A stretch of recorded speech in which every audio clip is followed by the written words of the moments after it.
नमस्कार सभी साथियों को स्वागत करता हूं सभी का इस यूट्यूब चैनल पर जिसका नाम है स्टडी विद पीएन लोधा। साथियों, रीट मेंस एग्जाम 2023 के लिए राजस्थान का आधुनिक इतिहास क्लास नंबर 10 आज आपके लिए लेकर आया हूं।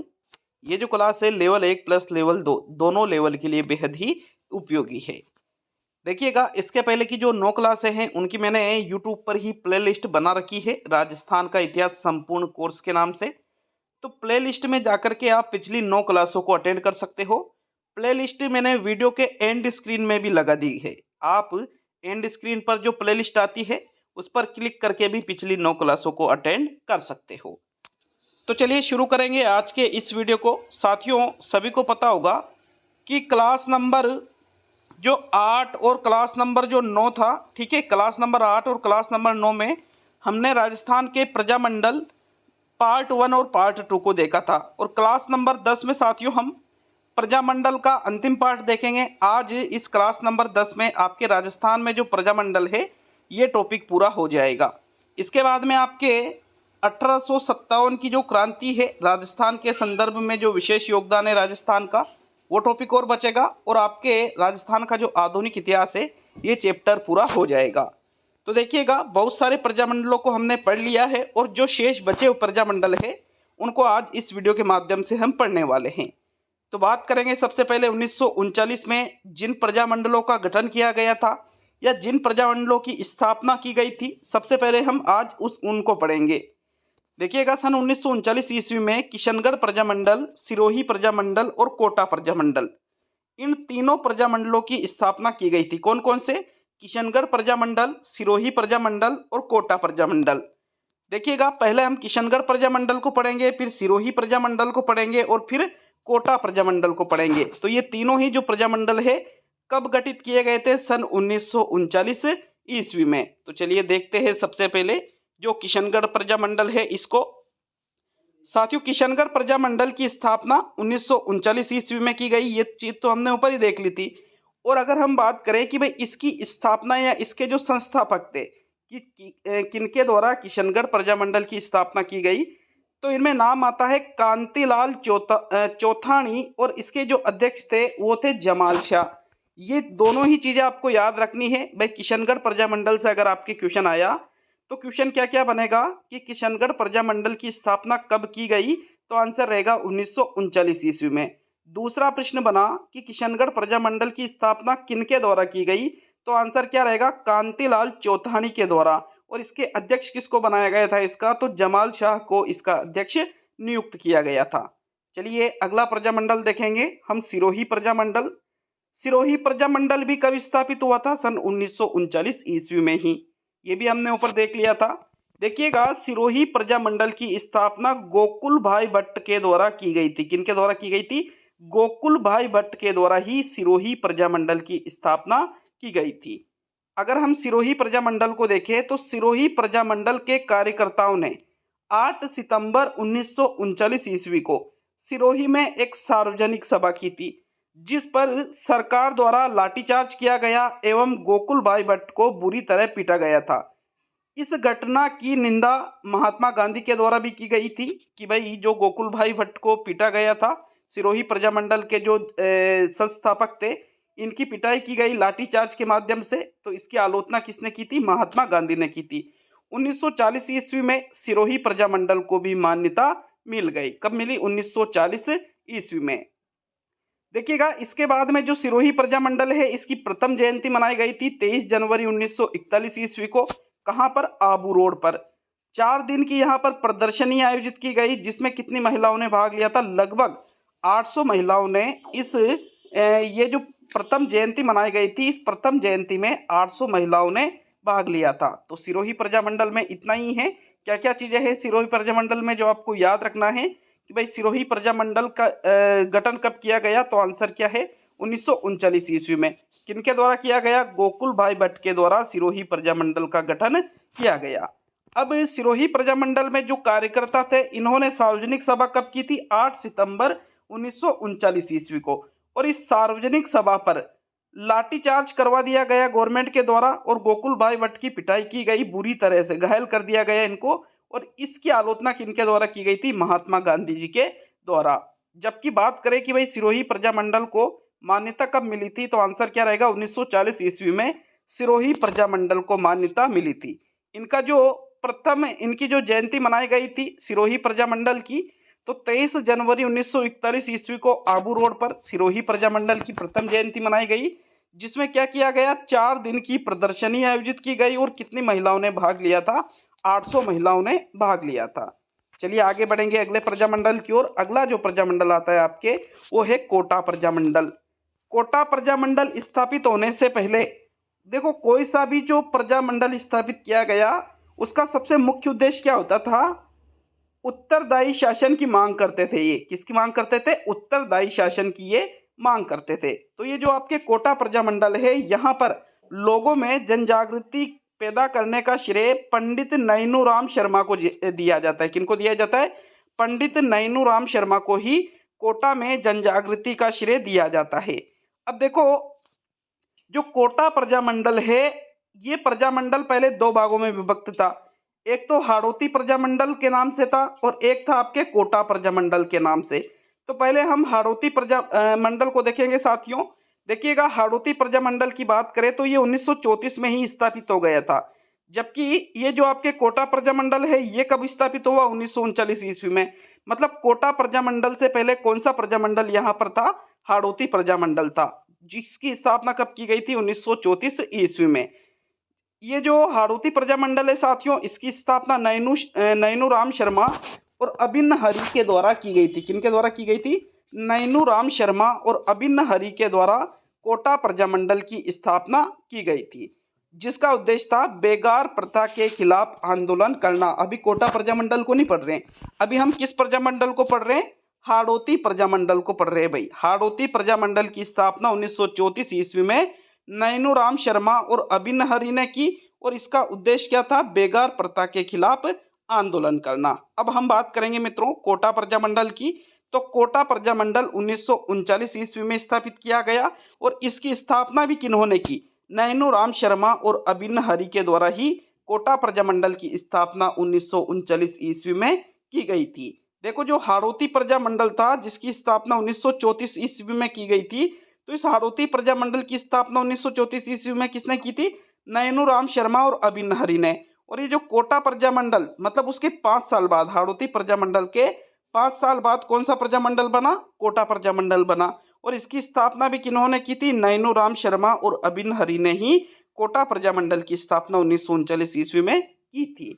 बात करें कोटा प्रजामंडल के प्रथम अधिवेशन की, तो कोटा प्रजामंडल का जो प्रथम अधिवेशन है, ये 1939 ईस्वी में मांगरोल नामक एक स्थान है, कौन से जिले में, बारां जिले में।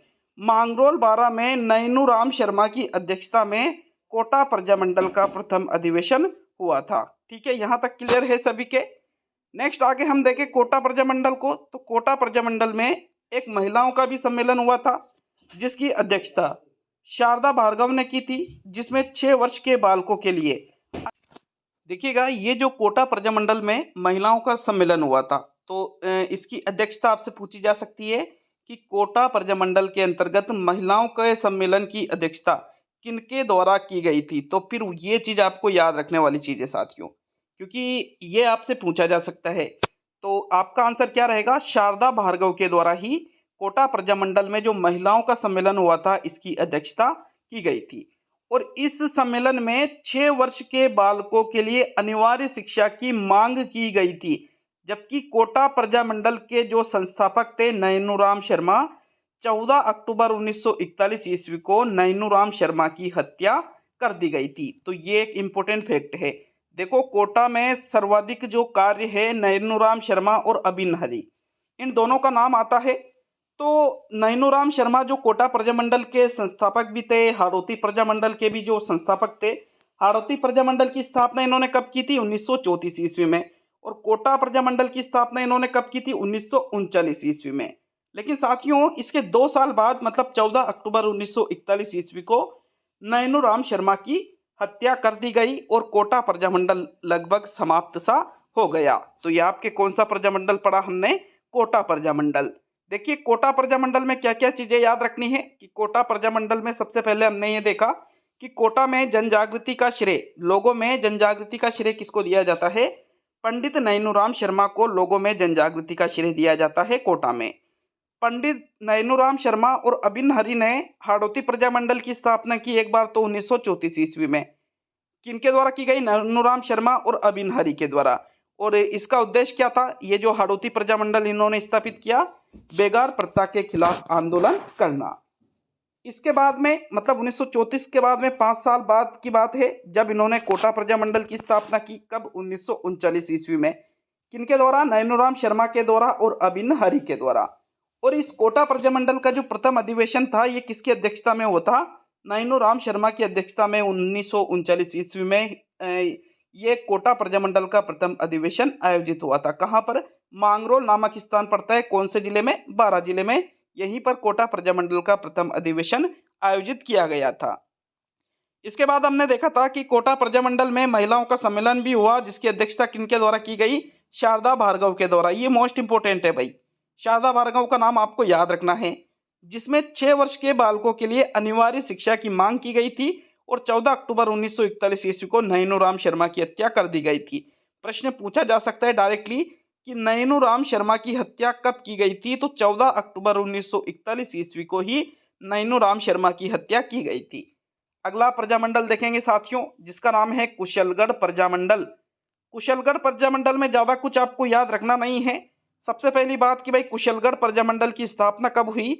तो 1942 ईस्वी में कुशलगढ़ प्रजामंडल की स्थापना की गई थी। किनके द्वारा कुशलगढ़ प्रजामंडल की स्थापना की गई थी? तो भंवरलाल निगम के द्वारा। किनके द्वारा? भंवरलाल निगम के द्वारा कुशलगढ़ प्रजामंडल की स्थापना की गई थी। और यहाँ पर जन जागृति का श्रेय दिया जाता है गौरी शंकर त्रिवेदी को। किनको दिया जाता है? गौरी शंकर त्रिवेदी को कुशलगढ़ में जन जागृति का श्रेय दिया जाता है। तो कुशलगढ़ प्रजामंडल में एक प्रश्न तो ये बन गए आपके कि भाई इसकी स्थापना कब की गई? तो आपका आंसर रहेगा 1942 ईस्वी में। किनके द्वारा कुशलगढ़ प्रजामंडल की स्थापना की गई? तो फिर आंसर रहेगा आपके भंवरलाल निगम के द्वारा। और कुशलगढ़ में जन जागृति का श्रेय किसको दिया जाता है? गौरीशंकर त्रिवेदी को। अगला प्रजामंडल देखेंगे साथियों जो कि है आपके बांसवाड़ा प्रजामंडल। देखो बांसवाड़ा जो प्रजामंडल है इसमें भी आपको वही कि भाई ये प्रजामंडल कब स्थापित किया गया, किनके द्वारा स्थापित किया गया? तो बांसवाड़ा प्रजामंडल की स्थापना कब की गई? 1943 ईस्वी में। किनके द्वारा बांसवाड़ा प्रजामंडल की स्थापना की गई थी? भूपेंद्र नाथ त्रिवेदी के द्वारा बांसवाड़ा प्रजामंडल की स्थापना की गई थी। जबकि इसके जो अन्य सदस्य थे वो थे मणिशंकर नागर और धूलजी बाई। कौन? मणिशंकर नागर और धूलजी बाई बांसवाड़ा प्रजामंडल के अन्य सदस्यों में शामिल थे। स्थापित किनके द्वारा किया गया बांसवाड़ा प्रजामंडल? तो आपको याद रखना है ये दो ही चीजें मोस्ट इंपोर्टेंट है कि बांसवाड़ा प्रजामंडल की स्थापना कब की गई और किनके द्वारा की गई। तो स्थापना की गई 1943 ईस्वी में और किनके द्वारा की गई? भूपेंद्र नाथ त्रिवेदी के द्वारा। नेक्स्ट छठा जो प्रजामंडल देखेंगे मित्रों वो है आपके प्रतापगढ़ प्रजामंडल। इसकी स्थापना 1945 ईस्वी में की गई अमृतलाल पायक व चुन्नीलाल प्रभाकर के द्वारा। किनके द्वारा? अमृतलाल पायक का भी नाम आता है और चुन्नीलाल प्रभाकर का भी नाम आता है। कौन से प्रजामंडल से संबंधित थे ये दोनों ही? आपके प्रतापगढ़ प्रजामंडल से ये संबंधित थे और प्रतापगढ़ प्रजामंडल की स्थापना 1945 ईस्वी में की गई थी। आपको प्रतापगढ़ प्रजामंडल में ये दोनों ही चीजें याद रखनी है। चलिए आगे बढ़ेंगे साथियों। देखो एक प्रजामंडल छूट गया था, अब 1945 तक हम आ चुके हैं, लेकिन यहाँ पर एक प्रजामंडल छूट गया था आपके बूंदी प्रजामंडल जो 1931 ईस्वी में ही स्थापित किया गया था साथियों। कब स्थापित किया गया था? 1931 ईस्वी में। किनके द्वारा स्थापित किया गया था बूंदी प्रजामंडल? कांतिलाल जैन के द्वारा बूंदी प्रजामंडल की स्थापना की गई थी। कब की गई थी? 1931 ईस्वी में। जबकि इसके जो अन्य सदस्य थे बूंदी प्रजामंडल के वो थे ऋषि दत्त मेहता और नित्यानंद मेहता। नित्यानंद है ये टाइपिंग मिस्टेक हुई है तो ये नित्यानंद नहीं नित्यानंद है भाई, नित्यानंद, ठीक है। इनका नाम क्या है? नित्यानंद मेहता। इन दोनों के द्वारा बूंदी प्रजामंडल की स्थापना की गई। सॉरी, ये जो दोनों है ऋषिदत्त मेहता और नित्यानंद मेहता, ये दोनों ही बूंदी प्रजामंडल के अन्य सदस्य थे और स्थापना किनके द्वारा की गई? कांतिलाल जैन के द्वारा बूंदी प्रजामंडल की स्थापना की गई। जबकि बूंदी राज्य लोक परिषद की स्थापना की गई थी 1944 ईस्वी में, जिसके संस्थापक थे ऋषिदत्त मेहता। तो 3-4 चीजों को आपको याद रखना होगा कि जो बूंदी प्रजामंडल है इसकी स्थापना कब की गई। तो आपका आंसर क्या रहेगा? 1931 ईस्वी में बूंदी प्रजामंडल की स्थापना की गई थी। और किनके द्वारा की गई? कांतिलाल जैन के द्वारा। जबकि बूंदी राज्य लोक परिषद देखो 31/10/41 मतलब बूंदी प्रजामंडल स्थापित होने के भी 13 साल बाद में बूंदी राज्य लोक परिषद की स्थापना की गई। कब की गई? 1944 ईस्वी में। किनके द्वारा? जो बूंदी प्रजामंडल के अन्य सदस्य थे ऋषिदत्त मेहता, इनके द्वारा ही बूंदी में बूंदी राज्य लोक परिषद की स्थापना की गई थी। क्लियर है? तो ये है आपके बूंदी प्रजामंडल। नेक्स्ट आगे बढ़ेंगे, जैसलमेर प्रजामंडल के बारे में पढ़ने वाले हैं। देखो जैसलमेर प्रजामंडल में सबसे मुख्य जो नाम आता है वो आता है सागरमल गोपा का। किसका नाम आता है? सागरमल गोपा। मोस्ट इंपोर्टेंट नाम है भाई ये।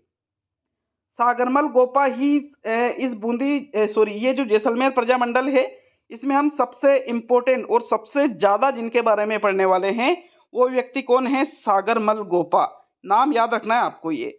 देखिएगा ये जो जैसलमेर प्रजामंडल है ये राजस्थान की सबसे बड़ी रियासत थी जैसलमेर। जैसलमेर प्रजामंडल जहाँ स्थापित हुआ जैसलमेर में, तो ये जो जैसलमेर रियासत थी ये राजस्थान की सबसे बड़ी रियासत थी क्षेत्रफल की दृष्टि से। क्योंकि आपने देखा होगा कि जैसलमेर वर्तमान में भी राजस्थान का सबसे बड़ा जिला है क्षेत्रफल की दृष्टि से।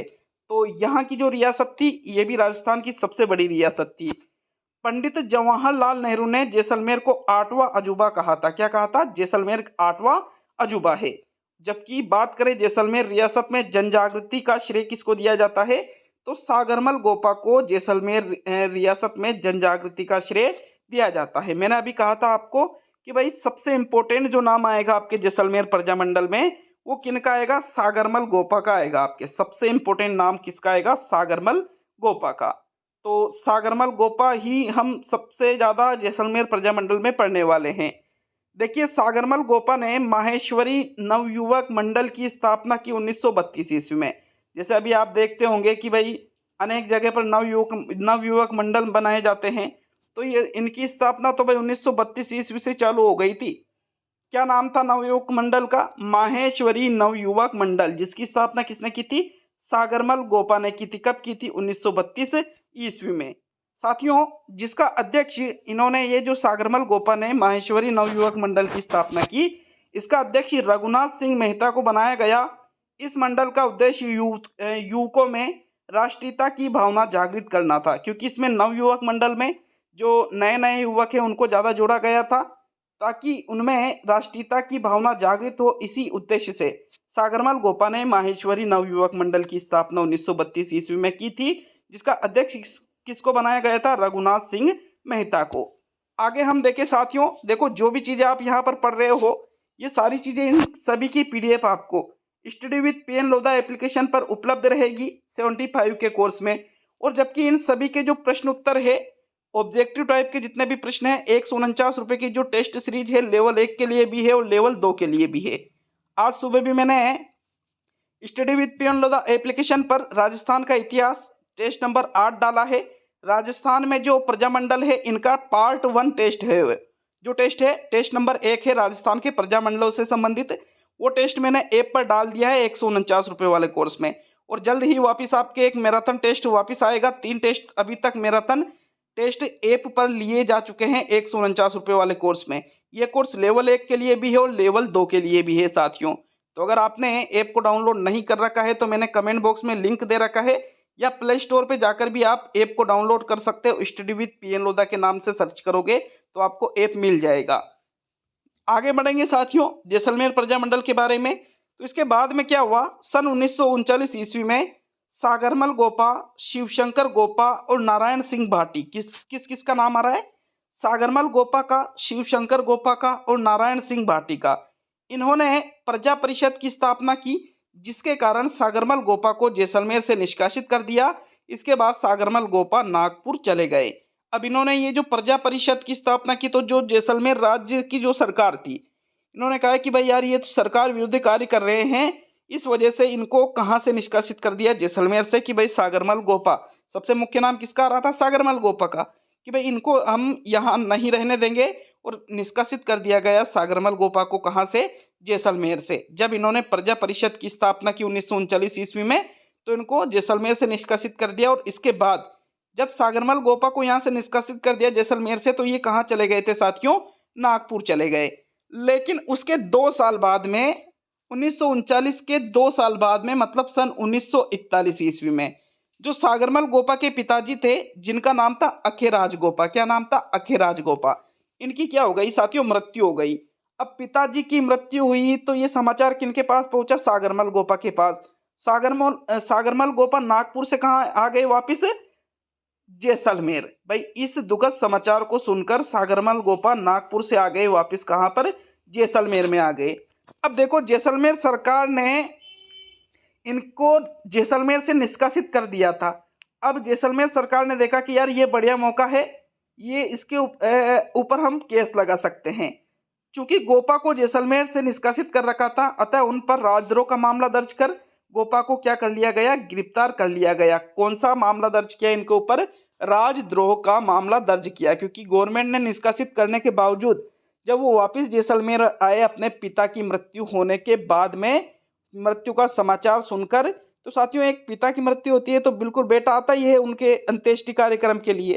तो ये भी कहाँ पर आ गए? जैसलमेर में। लेकिन जैसलमेर की जो सरकार थी, इन्होंने सागरमल गोपा पर राजद्रोह का आरोप लगाया और इनको गिरफ्तार कर लिया।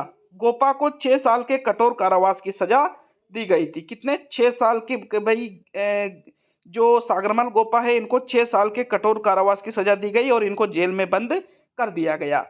इसके बाद में साथियों जैसलमेर में एक प्रजामंडल की स्थापना हुई, जिसको हम यहाँ पर पढ़ेंगे जैसलमेर प्रजामंडल।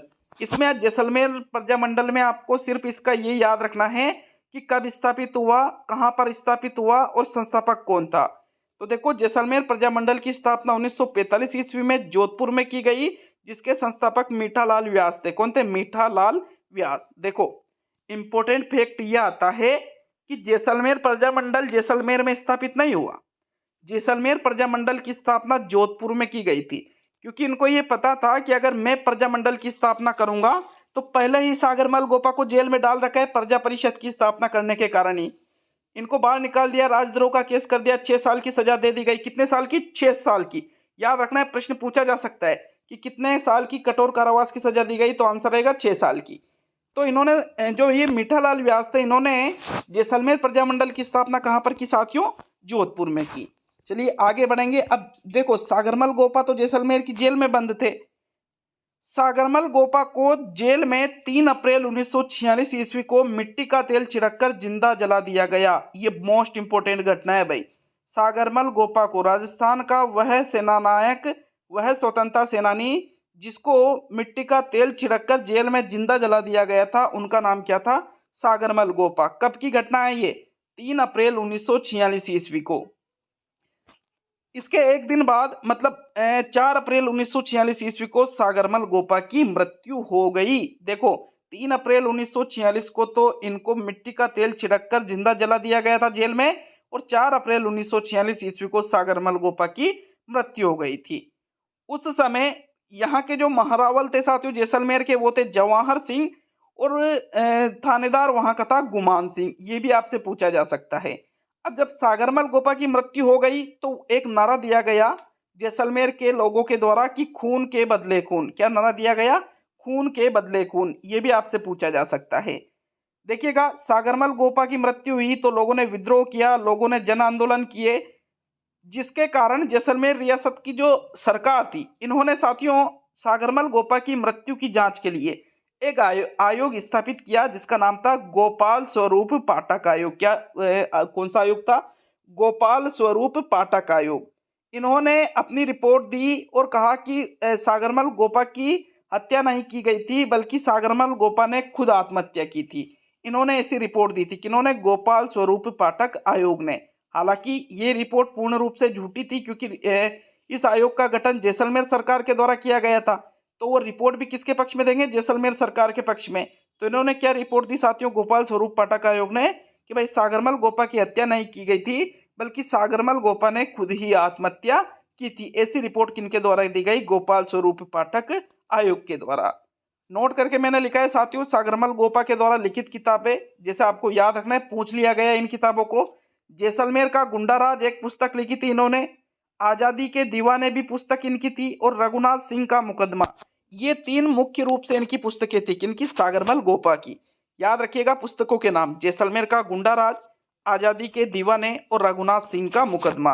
ये तीनों ही जो पुस्तकें थी ये किनकी थी? सागरमल गोपा की थी। तो यहाँ तक क्लियर है सभी के? आगे बढ़े। यहाँ पर ये आपके जो जैसलमेर प्रजामंडल है ये कंप्लीट होता है। तो देखो मैंने कहा था ना सागरमल गोपा के बारे में ही हम पढ़ेंगे। जैसलमेर प्रजामंडल में तो सिर्फ हमने 3 चीजें देखी। सबसे इंपॉर्टेंट जो चीज है वो है कि भाई जैसलमेर प्रजामंडल की स्थापना कहाँ की गई? तो आपका आंसर क्या रहेगा? जोधपुर में। जो सूर्य नगरी है राजस्थान की, किसको कहा जाता है? सूर्य नगरी, जोधपुर को कहा जाता है। तो यहीं पर जैसलमेर प्रजामंडल की स्थापना की गई थी। अब यहां तक हमने क्लियर कर लिया साथियों। देखो आगे हम बात करेंगे डूंगरपुर प्रजामंडल के बारे में। तो आपके 9वां जो प्रजामंडल आता है, कौन सा प्रजामंडल पढ़ेंगे?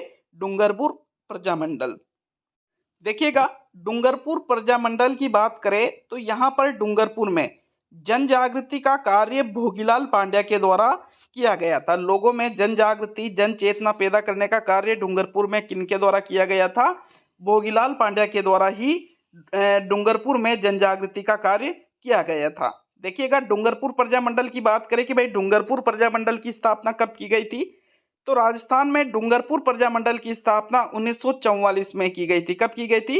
1944 ईस्वी में राजस्थान में डूंगरपुर प्रजामंडल की स्थापना की गई थी। जिसके संस्थापक कौन थे? भोगीलाल पांड्या। अभी हमने देखा था कि भाई डूंगरपुर में जनजागृति का श्रेय किसको दिया जाता है? भोगीलाल पांड्या को ही। और भोगीलाल पांड्या के द्वारा ही डूंगरपुर प्रजामंडल की स्थापना 1944 ईस्वी में की गई थी। ये जो डूंगरपुर प्रजामंडल था, देखो संस्थापक तो कौन है? भोगीलाल पांड्या।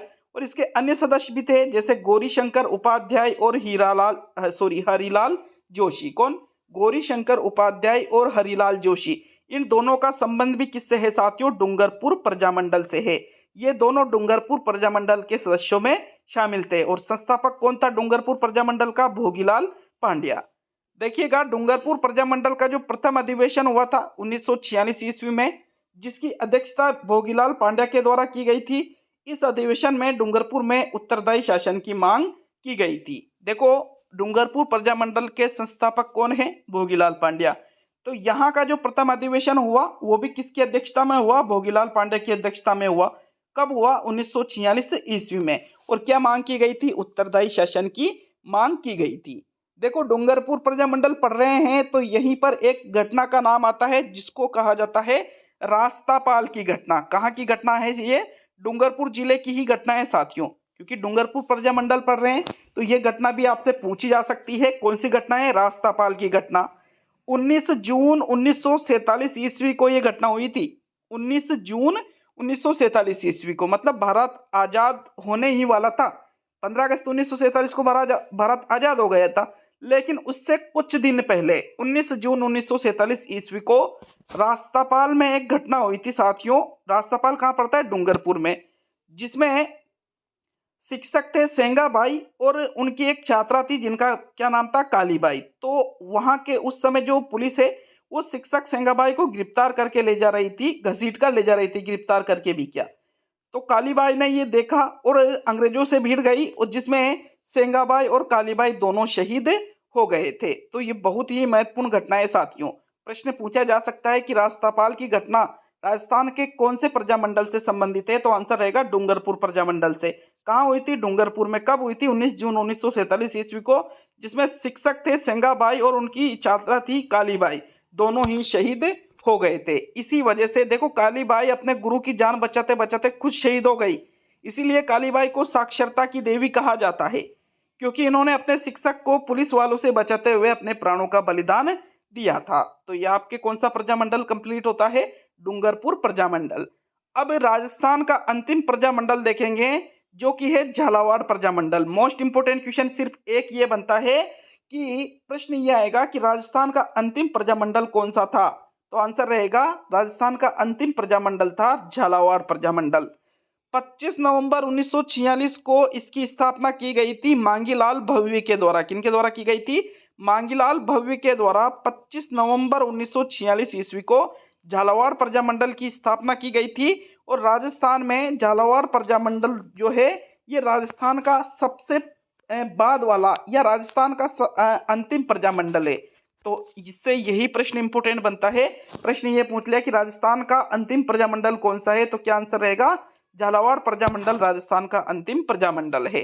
नोट करके लिखा है कि राजस्थान की एकमात्र रियासत जिसमें प्रजामंडल स्थापित नहीं हुआ तो वो आपके कौन सी रियासत थी? टोंक रियासत थी। मोस्ट इंपोर्टेंट प्रश्न ये भी बन जाता है।